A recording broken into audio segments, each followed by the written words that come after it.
Started. And thank you for being here, everybody. Good afternoon. My name is Renee Calkins. I'm the Education Manager here at the Michigan Center for Rural Health.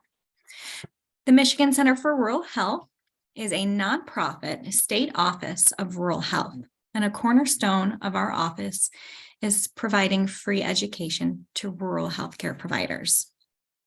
I'll be the facilitator of this program today, and I would like to welcome to today's program on ending elder abuse, our Geriatrics Grand Round. Today, our program is jointly provided by the Michigan State College of Nursing, the Michigan Center for Rural Health, and the Social Work Collaborative. Before we begin the program, just a couple of reminders. If you are only listening to the audio, handouts were emailed to you. If you'd like to ask a question during the program, we will have a question and answer session at the end. Or if you won't remember it, please go ahead and type it into the chat box. And then this activity provides one contact hour for social workers and one contact hour for community health workers. And then I'm going to go ahead and introduce you to Adrienne Wilkerson, who will go over the nursing background and then a little bit more on our continuing education.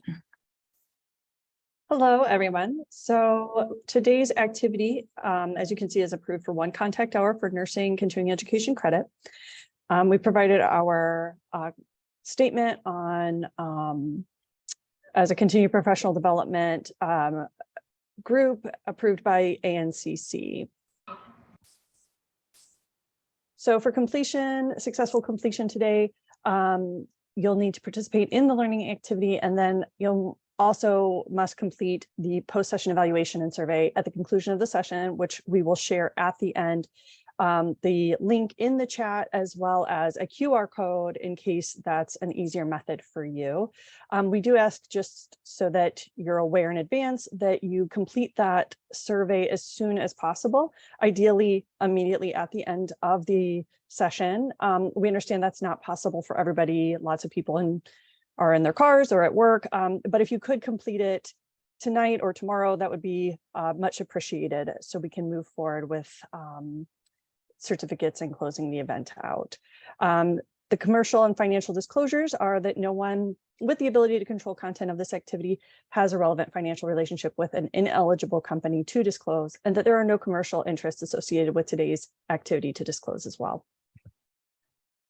And then finally, your learning outcome for today that you'll hopefully be focused on is that upon completion of the professional development activity, you'll have increased knowledge of how to identify and intervene in elder abuse encountered in the clinical setting, advocacy practices, and the work of the Elder Abuse Task Force.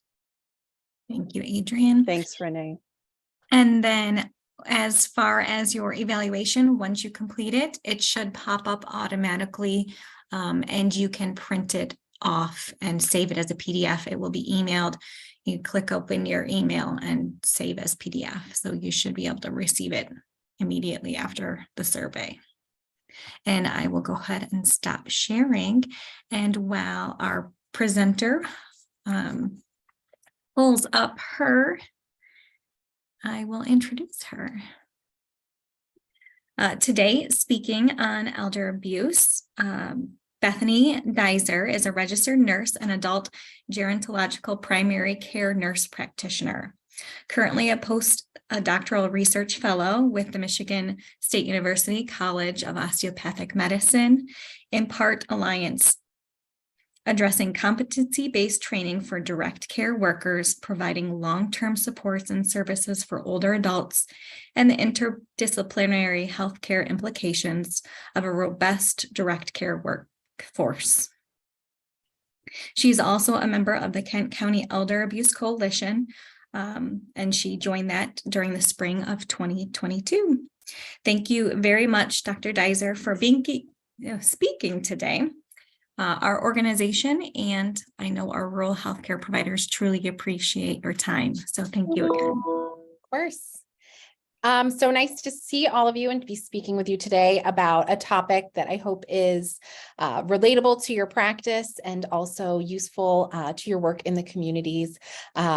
Just like Renee said, I finished my DNP in 2022, and over the course of it, I participated in my community's multidisciplinary team for elder abuse. And so my discussion today is going to be going over some of the lessons I learned there in terms of what multidisciplinary teams do, the role of clinicians and professionals in those groups, as well as what other types of advocacy are occurring in communities and at the state level.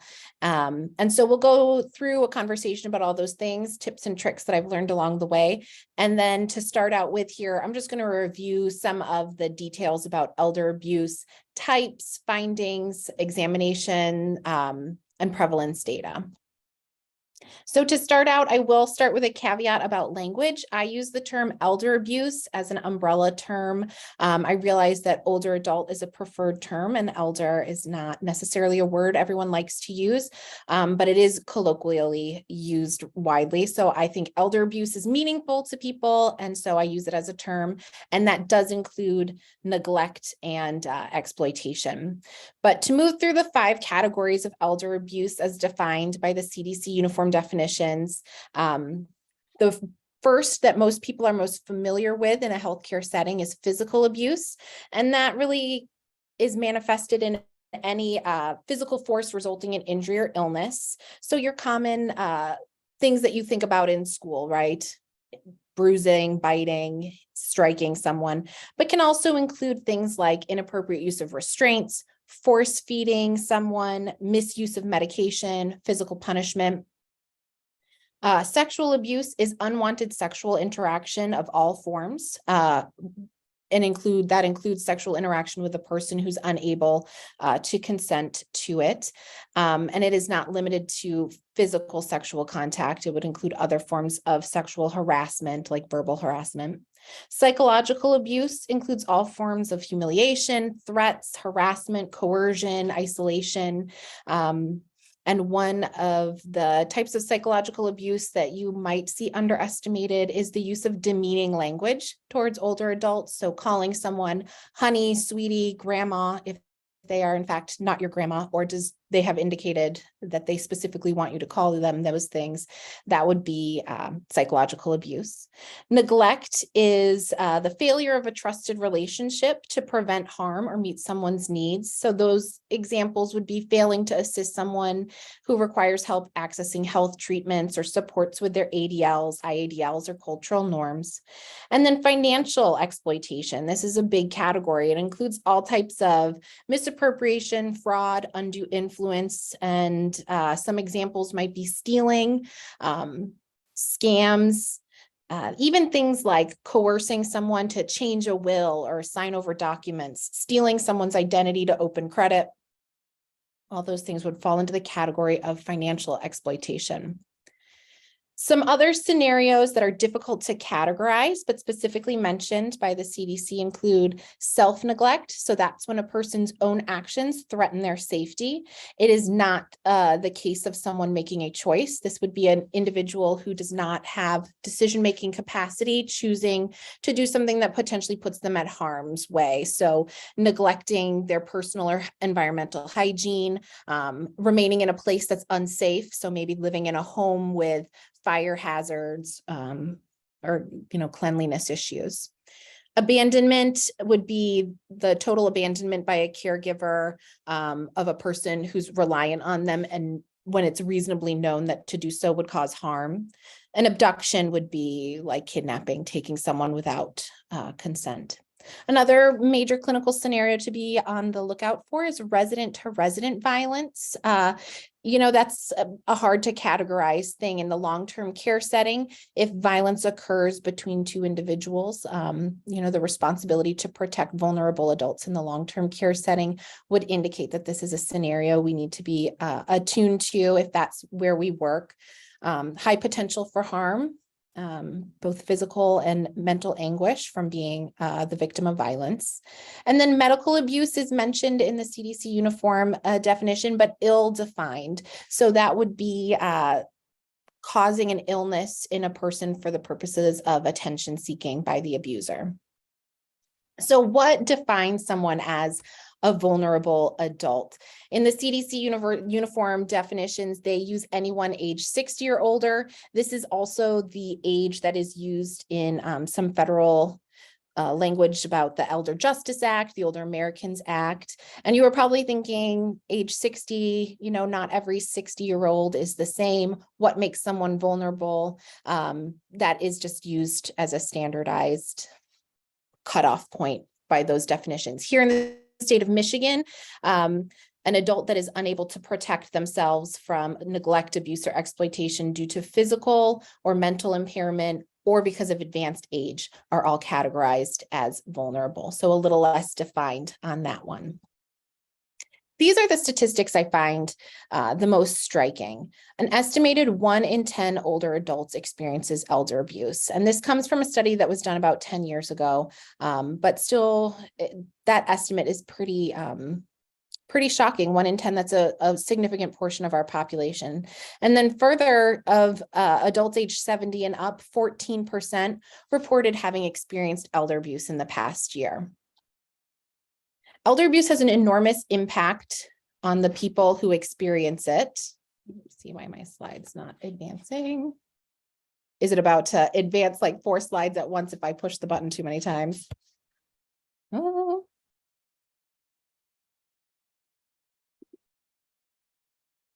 There we go. Has an enormous effect on the people that experience elder abuse. We know that victims have a 3 times greater mortality rate, and elder fraud financial losses can be life-altering and devastating. In an FBI report that looked at the losses moving from 2020 to 2021, there was a 74% increase in dollars lost to financial fraud. So in preparation for this class, I went back and reviewed the literature as best I could about best practices for dealing with elder abuse.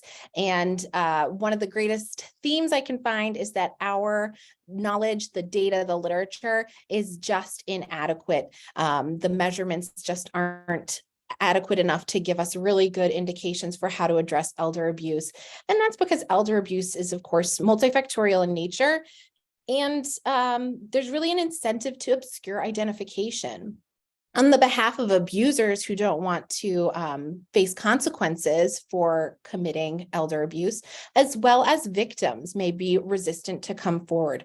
Very often, the victim is a family member of the abuser. Perhaps they're reliant on their abuser for caregiving, and that enables them to live independently or in a setting of their choosing. And so to lose a relationship with their abuser may have some really significant effects on their life and their relationships. There's also a fair amount of structural social community impacts that limit our ability to recognize and understand elder abuse. Our communities are susceptible to the isolation of older adults. There's a lot of discussion in the literature that compares and contrasts elder abuse to child abuse. And as a geriatric nurse practitioner, that really gets the hairs up on the back of my neck to hear someone compare older adults to children.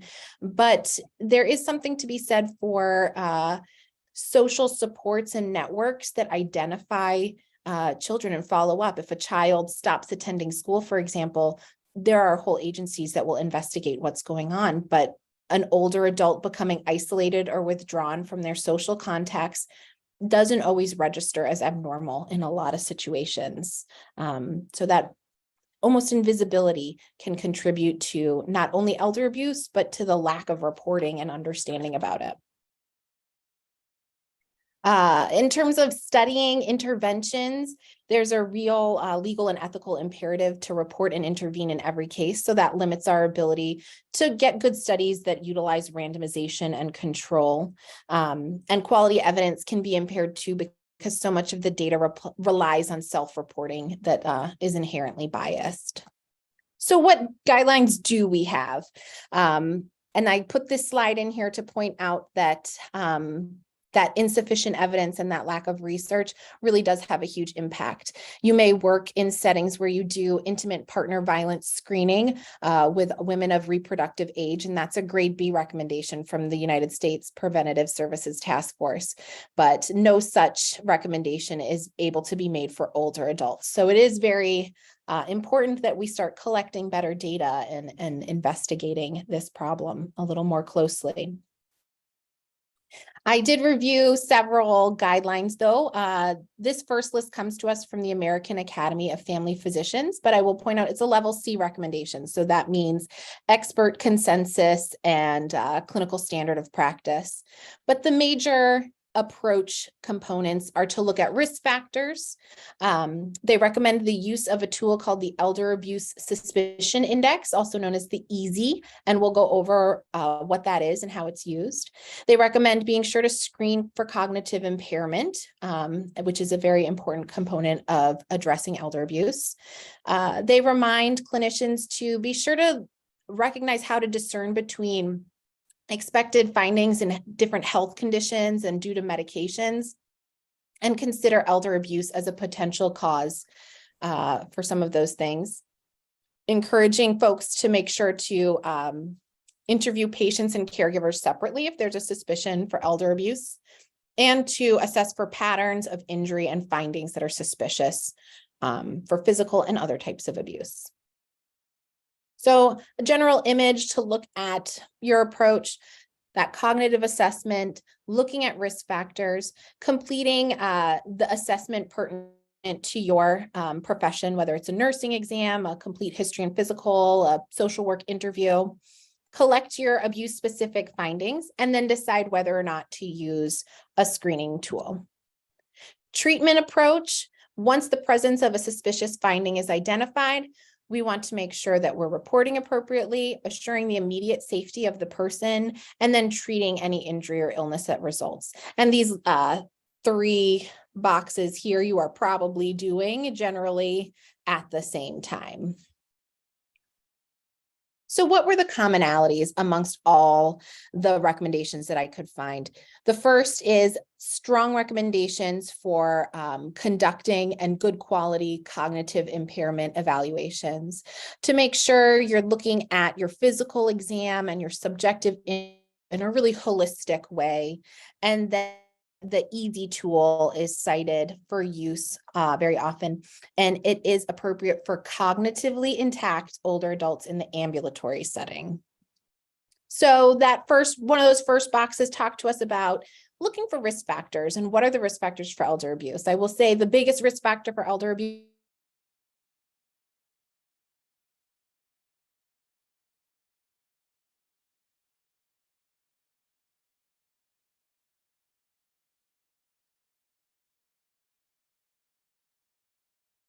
women more likely than men, advanced age, cognitive impairment, any type of dependence on someone else for housing, ADL supports due to frailty, and then again, that poor social support or social isolation. Perpetrators, more likely to be adult children. They may also have cognitive impairment. There could be a history of abuse or trauma, mental health concerns, or dependency for financial reasons. Going through the suspicious findings by type of abuse, I wanted to make sure we talked about there's 5 types of abuse, and I think in clinical and medical scenarios, we really focus in on physical because we see ourselves as the caregivers for someone's physical self, but we really need to make sure we're considering holistically all 5 categories, and that includes findings we observe on someone's physical exam, as well as being sure to ask questions that are going to elicit some subjective information. So for physical abuse, really taking an inventory to examine someone and then ask, have you ever been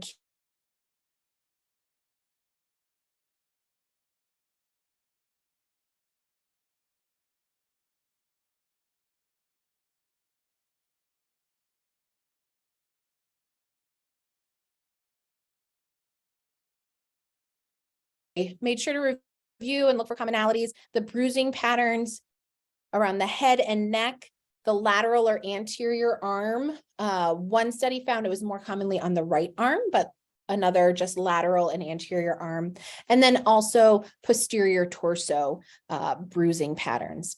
And I really hemmed and hawed about, should I talk about bruising patterns? Is that going to be off-putting? And, is that something that people assess for that's more used in forensic nursing? I will say in every article I read that talks about bruising patterns and abuse, it really emphasizes the importance of following up on any bruise. And all suspicious bruises need to be reported and addressed as a suspicious bruise. So just because the pattern indicates that most commonly bruising associated with elder abuse is the head, neck, and lateral anterior arm, we should always be considering the potential for elder abuse and asking about bruises. How did that happen? What happened here? And does the story make sense? Is there any other findings that are suspicious for abuse? And then decide if someone needs to have it reported. Neglect.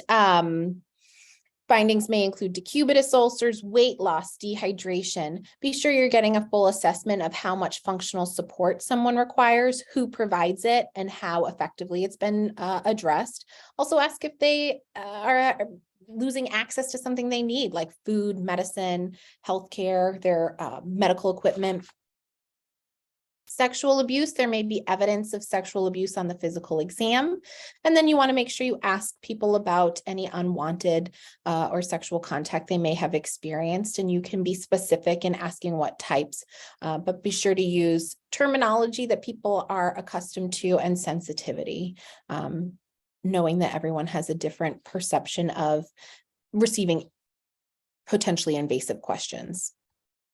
Psychological abuse, you may see exam findings that alter someone's affect, withdrawal, anxiety, maybe changes in behavior, sleep patterns, mood, a resistance to speak around someone who they are concerned about having abusing them. You can ask people if they've been yelled at, threatened. Has anyone threatened to put you in a home if you're not easy to take care of? Any kind of leading question like that, and find out what people are experiencing. And then financial exploitation. This is a huge category, hard to pick up on.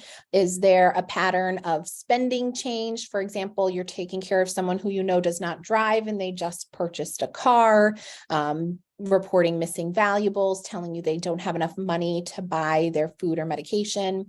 Ask if someone's being pressured into giving someone else money, or have they lost anything of value? So this is my slide about that screening tool.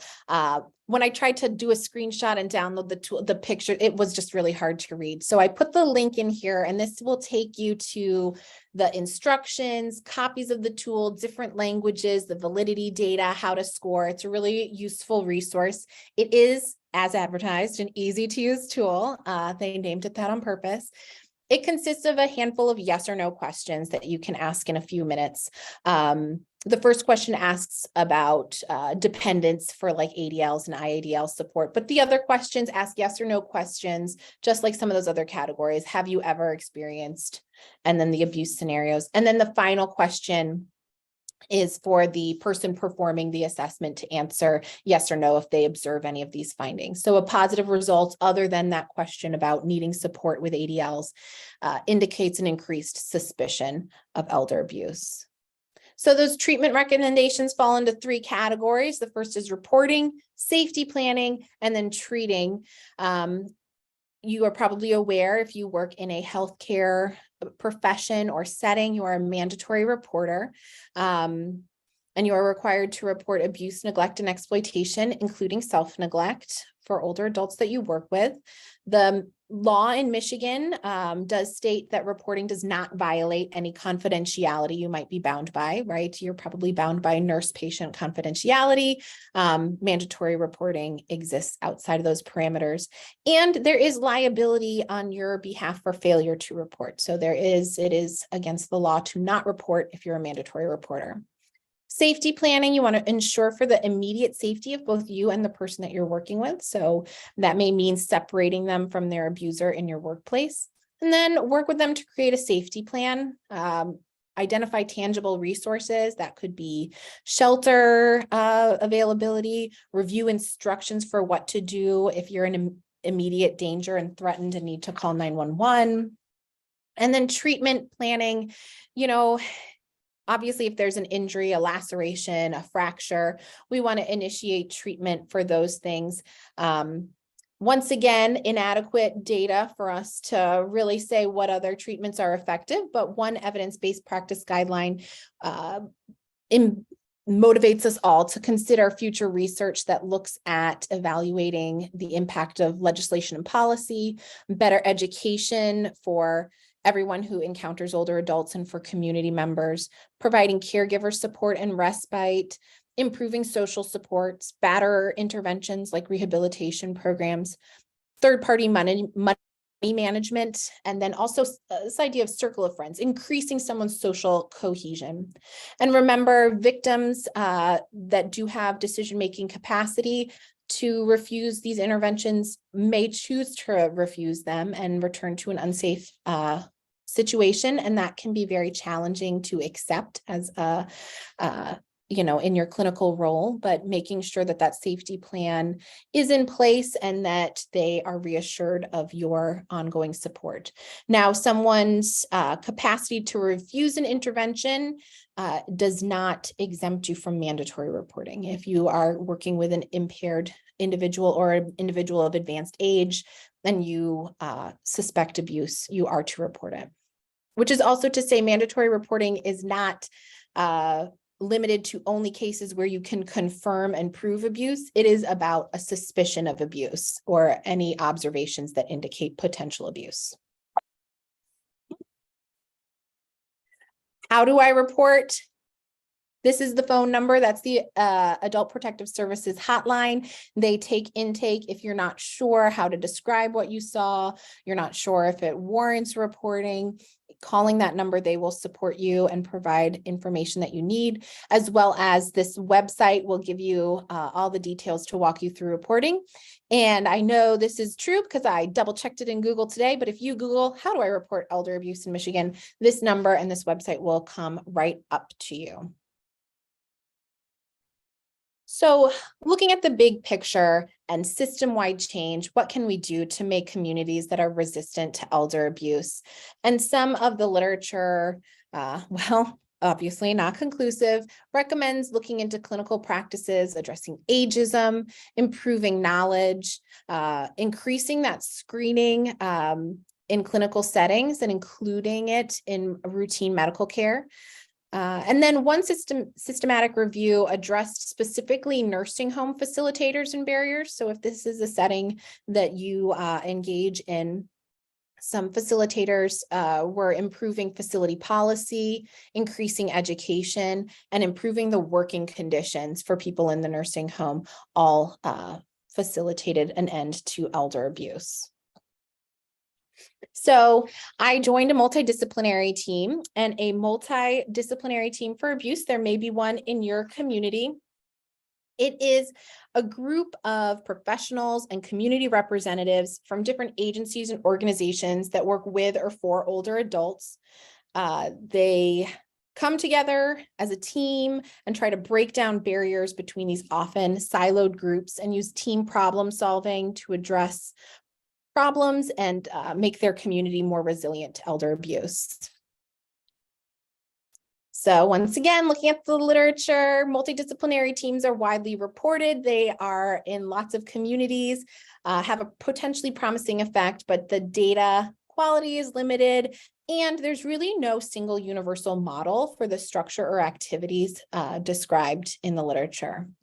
But here in the state of Michigan, the Attorney General's Elder Abuse Task Force did publish a guideline in, I think, summer 2021, all the years since 2019 have run together in my brain. But they did publish some guidelines and talked about what the roles are in a multidisciplinary team, how to set up a multidisciplinary team, what do you accomplish. And there's really kind of a twofold purpose. The first, you might use it as professional development. So that's networking, awareness raising, community education interventions. And then the other activity multidisciplinary teams may engage in are case reviews. So specific situations situations of elder abuse where the involved parties get together and review the situation, try to do some problem solving and work together to bring services to that victim. And the benefits, obviously, biggest one is breaking down those barriers between agencies and improving the teamwork there. Healthcare members can work with multidisciplinary teams to offer their insight into health scenarios, their expertise in geriatrics or older adult care. They can offer assistance with evaluation and treatment of cases. And they can also really benefit from engaging with the community and the resources outside of sometimes, we're all trapped in our clinical setting. And looking out into the community and more awareness of what services are available to our patients can really help. So just some examples of who may be on a multidisciplinary team for elder abuse: law enforcement officers, the county prosecutor is on there if there's a crime to be prosecuted, healthcare providers, adult protective services workers, representatives from long-term care, ombudsman's office, and LARA licenses facilities.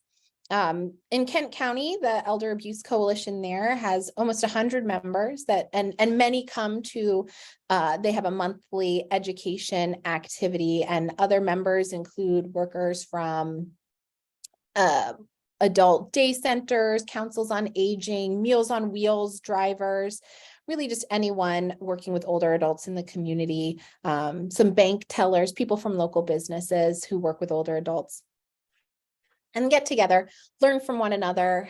Some of the great classes I've had the opportunity to join in on it in the Kent County Elder Abuse Coalition, I've learned about shelter beds and services for people with housing insecurity. I've learned about probate court procedures, all kinds of things. Bank tellers teach us about what it's like to work with older adults in a financial institution. Very useful. So when I became the nurse practitioner on the multidisciplinary team in Kent County, I wanted to, of course, look into what other people are doing. And I will caveat this with only 2 articles mentioned a nurse on multidisciplinary teams. It's a very physician-centric body of literature. But I also read about what doctors do on multidisciplinary teams. And there was an anecdotal description of a program in Texas because of the spread out large nature of their state and so many rural individuals. They have a centralized multidisciplinary team, and they utilize telehealth and in-home assessments to send physicians to do consultations. They do cognitive assessments, mental health evaluations, safety planning for potential victims all across the state. The role of the neuropsychologist on working with multidisciplinary teams is specifically described because of that emphasis on establishing someone's cognitive state, being required to determine if they can make decisions about treatment, to identify vulnerability, to determine about using some of those screening tools. So that's an area of interest of having neuropsychologists working on multidisciplinary teams. And then a lot of emphasis on how to be inclusive of healthcare professionals to improve that cohesion between healthcare settings and multidisciplinary teams.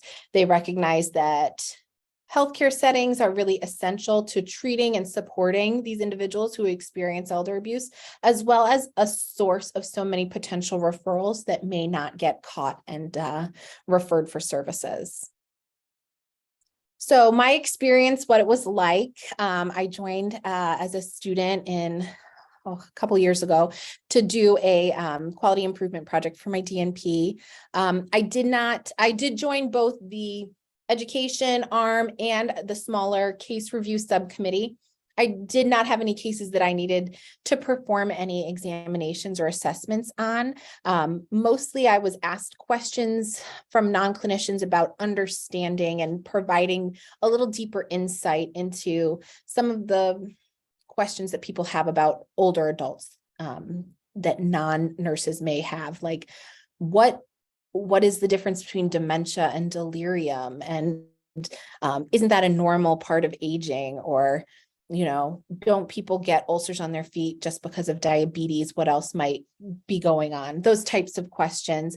Also, a lot of insight into how hospitalizations work. A lot of other professions may not understand the admission and discharge process, the decision-making between moving between services like long-term care, subacute rehab, home health services.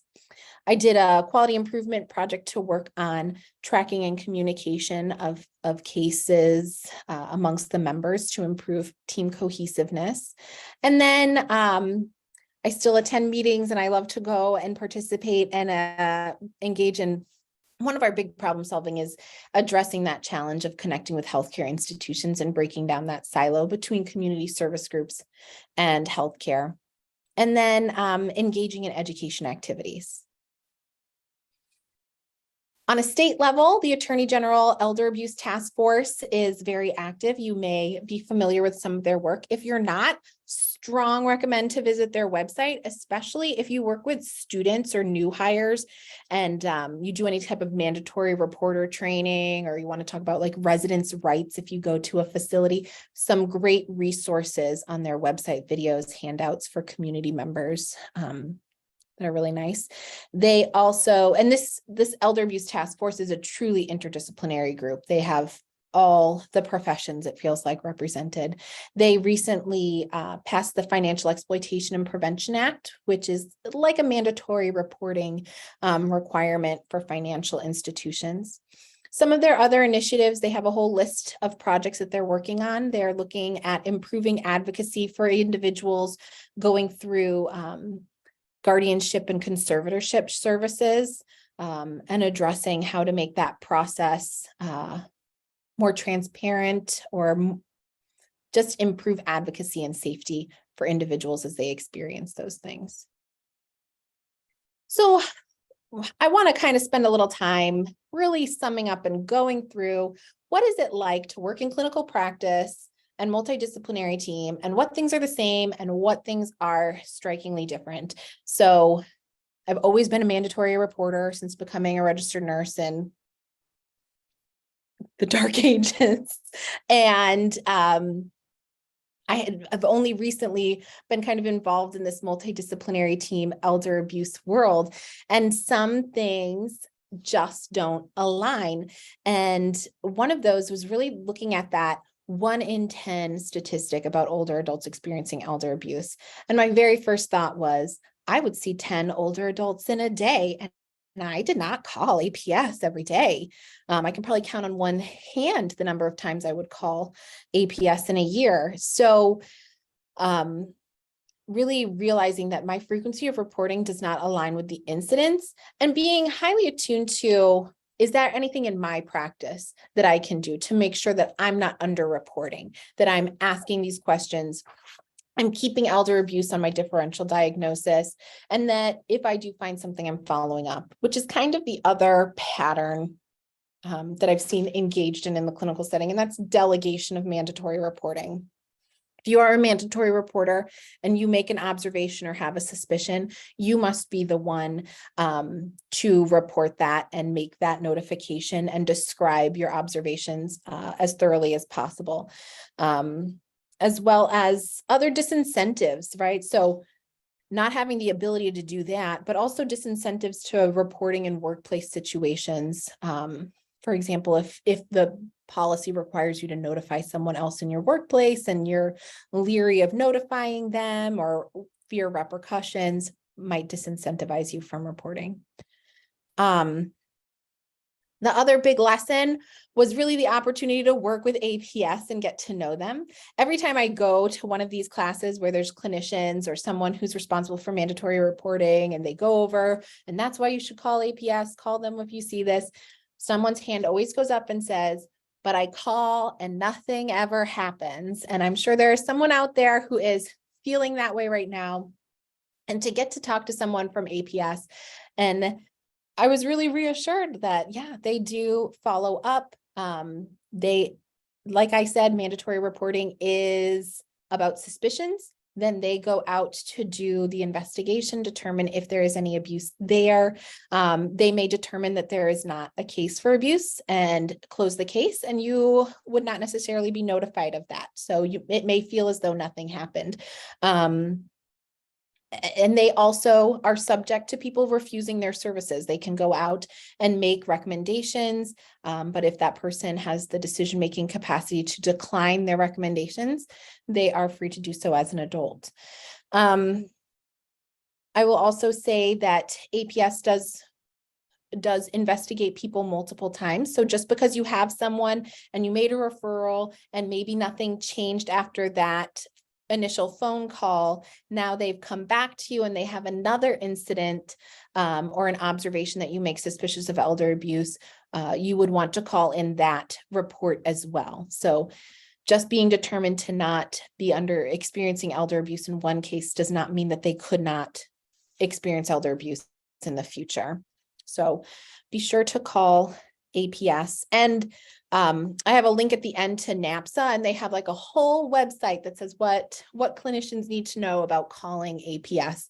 And it's actually very useful and helpful, because I think my experience having made the call and give the information, answer the questions on the call, and then hang up, and I feel like it's like this great mystery about what happens. So joining the multidisciplinary team, I got a little peek behind the curtain at how they approach these things and what their work entails. I've also reflected a lot on my confidence in performing different assessments. Being a nurse, I'm very comfortable doing physical assessments on my patients, examining them, asking questions, but I was just not as comfortable asking questions about financial exploitation. That had not really been something I had considered part of my job. And so I've been thinking a lot about that. How do we identify financial exploitation in our patients, knowing that it's something that a lot of people encounter? So things I think of now to make sure to look for and pay attention to would be maybe the inability to purchase medication, declining appointments, fear of inability to pay for co-pays, loss of transportation, reporting an inability to procure food or their utilities. And then if you work in the nursing home setting, the Attorney General Elder Abuse Task Force has also created a portal through their website for nursing home staff who suspect that someone's assets or benefits are being misdirected and exploited. So for example, if someone can't pay their nursing home bill and there's suspicion that it's due to financial exploitation, they do have a way to report that. I don't know if any of you work with the nursing home setting, if you round at nursing homes or you work for a nursing home. I find that when it comes to reporting elder abuse, and maybe this is personal, that relationship between facilities and the mandatory reporters working in them can be challenging. I think there's a fear of retaliation by some staff members if they over-report something. I remember I would make rounds and go see patients in a clinic at one particular facility that I went to leave one day to go in the parking lot, and they had done some shoddy work on the curb there, and the door wouldn't open, the exit from the whole building. I couldn't force the door open. I was so anxious. And then I was calling the fire department to let them know to inspect this place. And I felt like I was like an undercover agent. I was so anxious that I was going to get in trouble with the facility. So I think that's a real feeling for a lot of people. If you're there seeing patients at the facility's preference, will that cause problems with your relationship?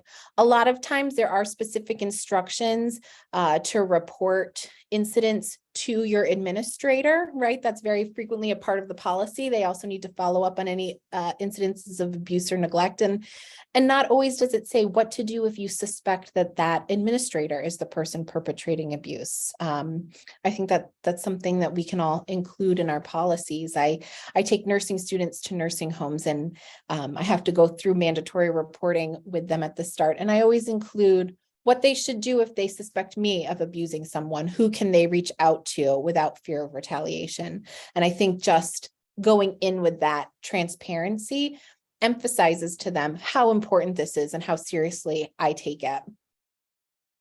Another enormous challenge facing a lot of facilities is short staffing and neglect, and staffing and facilities. People can also experience neglect in that setting, right? These are people who may need significant assistance with their ADLs, every 2-hour incontinence care or repositioning. If it's not being done and you see evidence of that person not receiving that care, that would be neglect, that would be reportable. The other clinical practice, and this is more of something that was affirmed to me working with a multidisciplinary team, is really the importance of using excellent best practices when assessing someone's cognition, when understanding their decision-making capacity, and then making sure to perform advanced care planning with patients. Obviously, cognition and capacity are not equivalent, and being sure that people understand what types of assessments you're performing. I worked in a group that started rounding at a facility, and we were trying to improve our cognitive assessment percentages. And we asked the therapy department, can you help us out? Can you do some Montreal cognitive assessment tests for us at admission? And they were very resistant. They said, no, we don't want you to take their rights away. And, my initial thought was, excuse me, like, I'm a nurse practitioner. I will do a holistic exam. I'm not going to take anyone's rights away. But even just to know that therapy department really just wanted that assurance of accountability, that I'm going to use the information I get from my cognition assessments for the benefit of my patient, that I'm going to interpret it with their overall health condition, that I'm going to advocate for them to get the treatment and care that they need. And I'm not going to mistake that inappropriately for decision-making capacity when it's not indicated. And the National Council on Disabilities did make a statement identifying that there's a potential harm for the inappropriate application of capacity determination by clinicians. So if that is something that's in your scope of practice, being sure that when you're making those capacity determinations, you're using best practices and following an appropriate model for how you perform those services. And then, of course, we all want to make sure that we're incorporating advanced care planning into our care for all adults, counseling people about the selection of a durable power of attorney for healthcare, which is going to be a much less restrictive measure should they lose their decision-making capacity in the future than needing to undergo a guardianship, for example. And I think that kind of summarizes it. Just in summary, what is it that we can all do to end elder abuse? The primary thing is correctly identifying and effectively intervening in any incidents that we identify. Collaborate with your other healthcare providers as well as your community services. So if there's a multidisciplinary team in your community and it's of interest to you, reaching out to them to find out if they have educational activities, if you could join. Consider any leadership role you may have in supporting your facility. If you have a barrier to reporting, right? If people can't take the time to go make the calls and reports when they need to, how can you help improve your workplace to facilitate that? Engage in training, education, and of course, building the body of evidence really needs some support. And just some good links for you. The Elder Abuse Task Force, CDC information. I know I only very briefly touched on cognition and capacity and guardianship issues. That is easily a whole hour. But I do like there's an American Bar Association, American Psychological Association website there, and then the National Adult Protective Services Association. So I think, Renee, that's all I have. Do you have any questions in the chat, or anyone who has questions on the mic? Let me figure out how to take off. Thank you so much for being here today. We truly appreciate it. It was fantastic. Yep, so the floor is open to anyone who wants to ask any questions. We did have a couple of comments just saying that someone had worked in the nursing home in the past and had reported when she ended up following up on that report. Good. And I hope your employer and your workplace was really supportive. I think sometimes people fear something punitive or retaliatory. Oh, go back to the last slide. I can do that. Sure. And then I saw someone else worked in speech therapy, and they can also do some of those cognitive assessment tools in certain workplaces, I think. I know, I don't remember which type of therapist who we had asked. It was occupational. Does someone else have a hand up? I can't see all the. I do. I do have a hand up. Oh, sure. So I work at a hospital and I have a great relationship with my APS workers and actually from several counties. But here is where inevitably things get frustrating. There's a specific, I think, cross area that continues to be problematic. And that is when people, older adults, are identified of being at risk of harm to themselves because of their cognitive impairment.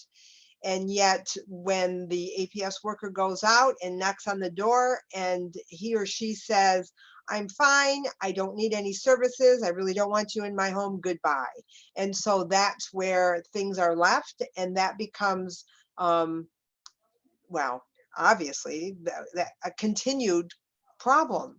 Mm-hmm. Yeah. And they do, so people have the right to refuse. They do some assessments of decision-making capacity as APS supervisors. I forget what tool that they use. They do have a strategy where they can assess, because they accept people's right to refuse care. They have a measure for how they determine if someone has the capacity to refuse and make those decisions. So in those cases, they must be using that tool and identifying that.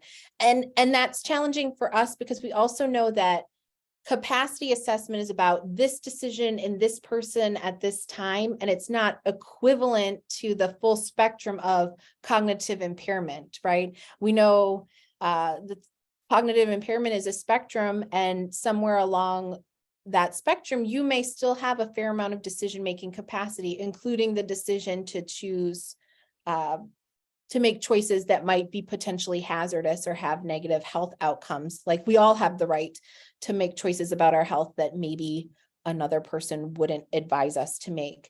So that is a very big challenge. And my response to that is really, how do we improve that feedback to the hospital setting and the clinical setting? Because identifying cognitive impairment in those earlier stages, intervening with people, encouraging some of that advanced care planning and decision-making that's going to be less restrictive. So counseling patients when you identify early or mild cognitive impairment about the importance of designating a durable power of attorney for healthcare and the anticipated trajectory of their disease is so important. And that's really a role that primary care providers, healthcare providers, can really step in and support people, because it is challenging, because the APS supervisors, they're assessing decision-making for that decision at that moment and that point in time. And we can kind of see that trajectory that they're going to lose more cognition and potentially be at risk for more harms in the future. But I definitely can understand that frustration.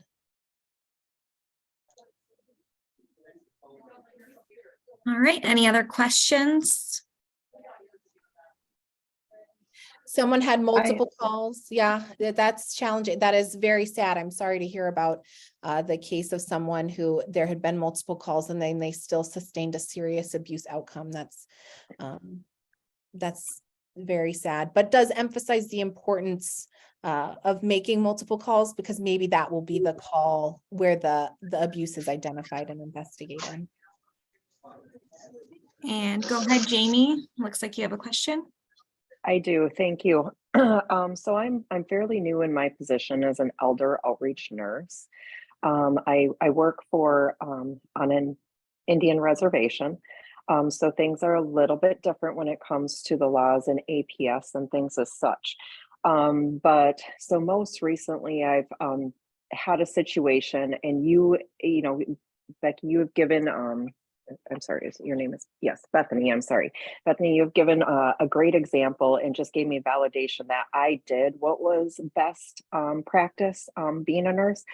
But I guess going forth to come up with a team, you know, I would need to coordinate and generate a team on the reservation here.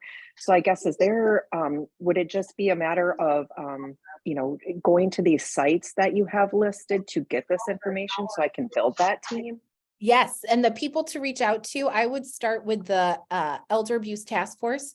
They are very supportive of communities that want to initiate a multidisciplinary team for elder abuse. If there's one that's in your area that you could utilize, or if there's nothing close to you and you need to get support in starting one, they have a lot of resources and information. They value really reaching out to hard to access areas. And kind of, if you go to that Elder Abuse Task Force website, it's like 2 purple documents you can download, and you'll learn who are the essential people. And one of those is involving law enforcement, which I realize may be a little bit different from locality and municipalities. But I don't know the rules specifically in that particular instance and how they may be different from other communities. Like, you know, I'm so accustomed to being here in Kent County and having all the resources in Grand Rapids. But I imagine that's very different place to place. But reach out to that Attorney General's Elder Abuse Task Force, and they may be able to give you some really great resources, as well as those 2 guidelines, if that's something that you're interested in starting.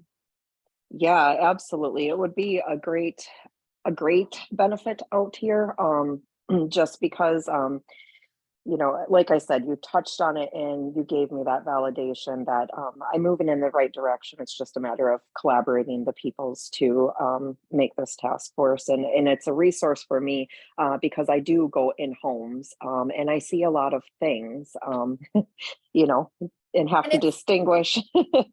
And it's one of those things when we talk about ending elder abuse, and this is true in the literature too, you know, what is the desired outcome of ending elder abuse? In that case of that person who doesn't want to report experiencing abuse because they're afraid it will lose access to their caregivers or end relationships with their family members, you know, the literature wants to study cases prosecuted, people moved out of abusive situations, but that may not be everyone's goal. So ending elder abuse can look different for different individuals. So how do we, you know, create protocols and pathways without trying to facilitate a single outcome necessarily? And so that's where multidisciplinary teams can be so useful, because you're getting different people's perspectives and different resources available, and to be person-centered if you're doing case review, to really center that incident